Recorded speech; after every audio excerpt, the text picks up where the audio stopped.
Welcome to Inspiring Women with Laurie McGraw. I am your host, Laurie McGraw. I have spent the past 30 years in leadership, and over the years, I've come to learn one thing. Women need women, and not just any women, but inspiring women. Tune in every week to hear from women at the pinnacle of their careers and from others who are just starting out. Episodes can be found at inspiringwomen.show or subscribe on your favorite podcast app. Thanks for listening, and I hope you will be inspired.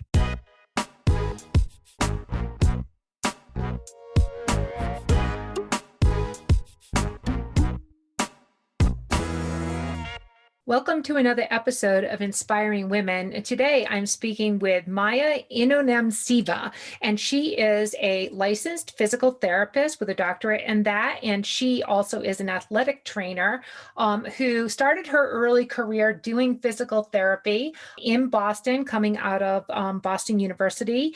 And Maya has been traveling as a physical therapist. She's also a licensed athletic trainer, works in performance sports and post-surgical rehabilitation.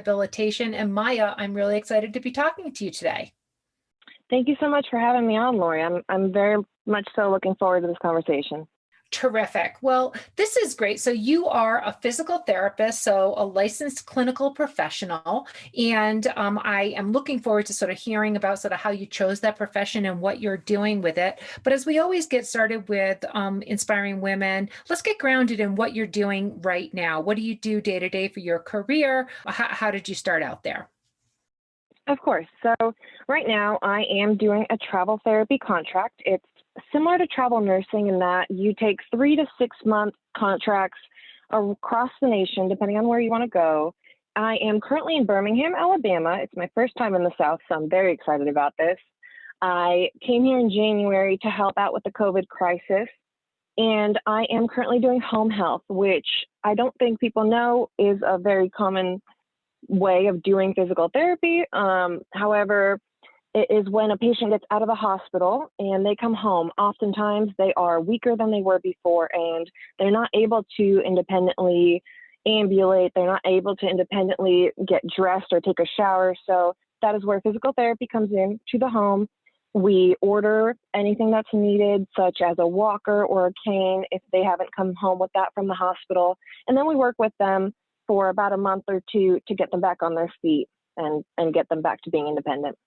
Yeah, and I have to believe there's a tremendous growing need for that kind of service with, we've got the silver tsunami and we've got so many of the baby boomers who are now aging out of the workforce, and those kinds of services are more and more needed. So that's interesting, and we'll talk more about that, Maya. But why don't we just start with sort of how did this begin? Where did your career journey start? You're just a couple years into it, so you're early in the journey, but where did you start and get into physical therapy as your choice?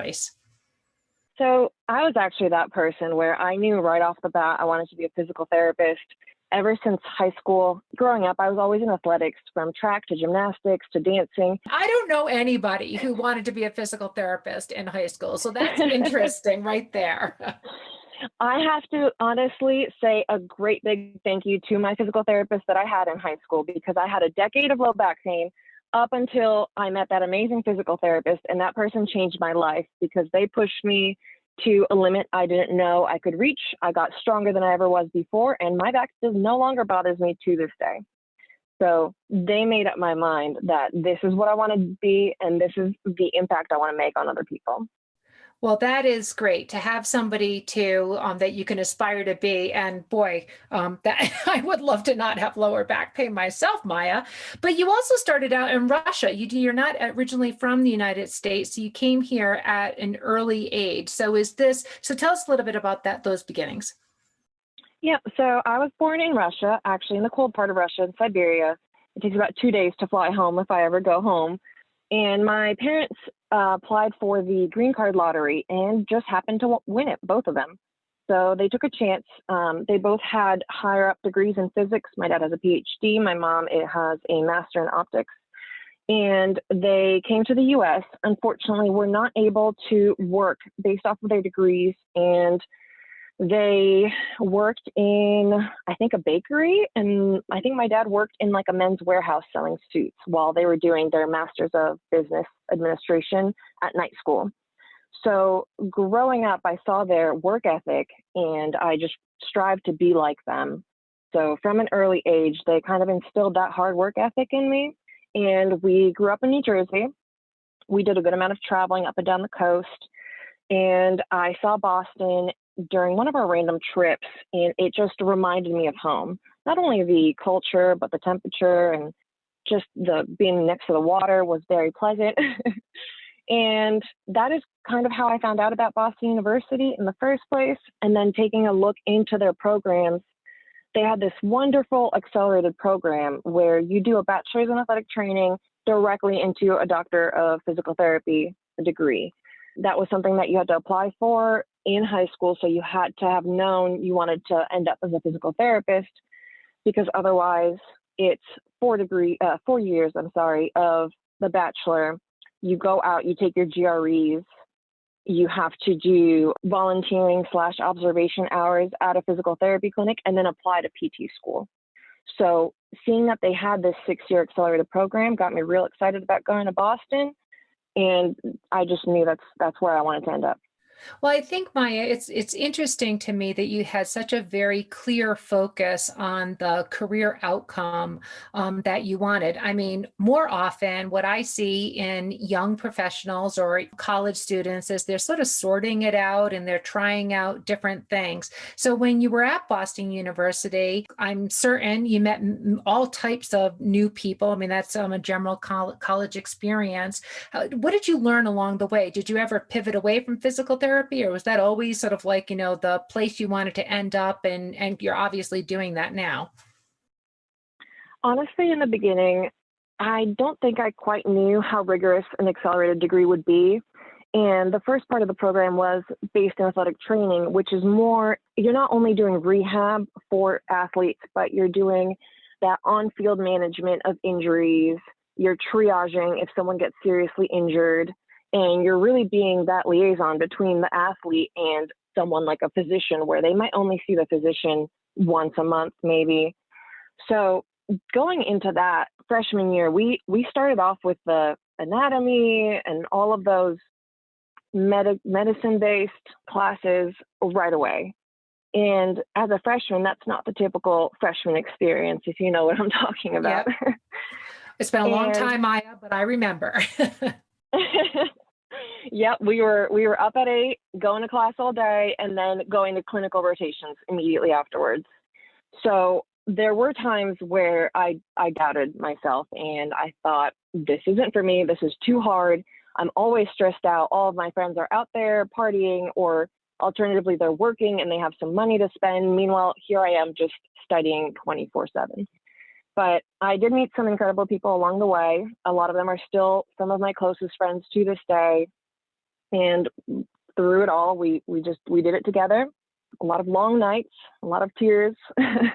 But I'm happy we finished the program together, because I don't think without those peers, I don't think I would have gotten through it all. Well, it's great to have a network. And Maya, so when did you actually graduate? It's just a couple years ago, correct? Yep, it was in 2018. Honestly, I was pretty lucky to have finished the athletic training part of it first, because I actually worked through grad school. I was able to do some per diem shifts on the weekends covering little kids' soccer games or tournaments, just to have a little bit of extra cash to live on while studying and getting my doctorate. Okay. Well, great. So now let's talk about, and then what happened. So you're very passionate about the work that you're doing. It was hard, but you did it and you accomplished it, and you're a licensed professional in the field that you love. And then boom, you're out of school, you're at your first couple jobs, and the pandemic hit. So tell us what happened there. Yeah, so immediately after school, I was lucky enough to have been hired by my last clinical rotation. It was a great setting. I had a great mentor who was my age, maybe just a few years older. So we were learning together, and he was really able to be that person for me who I was able to reach out for in regards to any questions I might have had. However, that evolved into a position that was a little closer to my passion. which was more working with athletes, and it was in downtown Boston with Spine and Sports Injury Center. This was a clinic where there were chiropractors and physical therapists working alongside each other next to a functional fitness gym. So a lot of our patients, they were athletes who had gotten injured from the gym, and we had a great report because we would also work out at that gym, and there was a great network. Unfortunately, COVID hit and the gyms closed, and then we lost the majority of our patients. And as the newest hire, I was laid off. We were given an option to continue seeing patients on like an as needed basis, but essentially within a week or two, pretty much all of our patient caseload dropped off. So I made the difficult decision to move back home. My mom was in New Jersey and she was alone, which I think is hard for anyone trying to do quarantine alone. And on top of that, my roommate had a friend who was in a not great housing situation and really needed a place to stay. So I saw this as a way out. I said, hey, you can sublet my room. I'll just go home. I'll stay with my family. And I won't lie, I was unemployed for probably 4 to 5 months. And that was a difficult time because I tend to be the kind of driven person. I like to have an agenda. I like to be up, running at 10, making lunch at 12. And after 5 months of that, the days all start to blend together. And during that time, Maya, so because I think this is very interesting. I mean, so many of we'll just call it the 20 somethings, the living back home with parents, during this crisis time of the pandemic, your job is pretty much evaporated, not just you, but so many physical therapists. And so how did you cope? How did you fill your day? How is your outlook? Just give us some perspective on that. It's difficult, right? And I'm very interested into also how you're coming out of it and what your thoughts are about your career trajectory, just to sort of, think ahead of some perspective on that. Of course. I literally drew up a daily planner and I tried to keep my days as organized as possible. That just suits my personality. I know it's not for everyone, but I didn't want to fall into the lull of not having anything to do day in and day out. So I felt like if I stayed driven, if I kept on networking, if I kept on thinking what the next step would be, then it would come along and it would be a good opportunity. And that is actually answering your next question. I, in the back of my head, had always wanted to do travel therapy. I mean, having come from Russia, been in New Jersey, moving to Boston, I tend to move around a lot, and exploring really excites me. So I really wanted to see more parts of the United States, and as well as help where help was needed. So I got in contact with some recruiters for travel staffing companies. I had already had a few of my friends start traveling, so they were really great mentors to me because they gave me the names of the best recruiters who had treated them well. And it was a long process. I think we were applying for, let's say, 2 months or so actively, 2 positions. But even during COVID quarantine, the travel jobs all fell off, and there were maybe 10 to 12 jobs in the nation at any one time. And as a comparison, when it's not COVID time, there's probably 10 to 12 positions per state. Mm-hmm. So there's quite a bit more options. And luckily, I got a hit in New Jersey. I was able to get emergency licensure in New Jersey due to COVID, which made the process much easier because otherwise it's about 3 to 4 months to apply for a Jersey license. And I was able to start working in July. We being my boyfriend and I, he was working remotely. So he actually traveled down to South Jersey with me, and we were able to get an apartment closer to my office. And it worked out for 6 whole months. We were just working in New Jersey, and I was able to see my family. He was able to see his. And then that's when I knew I wanted to continue traveling because the market had started picking up, and I already had an in with a great recruiter, and it was just seemed like the right decision at the time.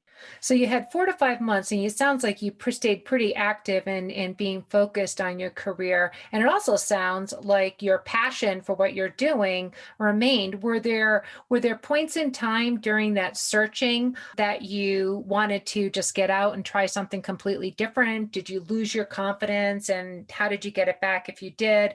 Any thoughts on that?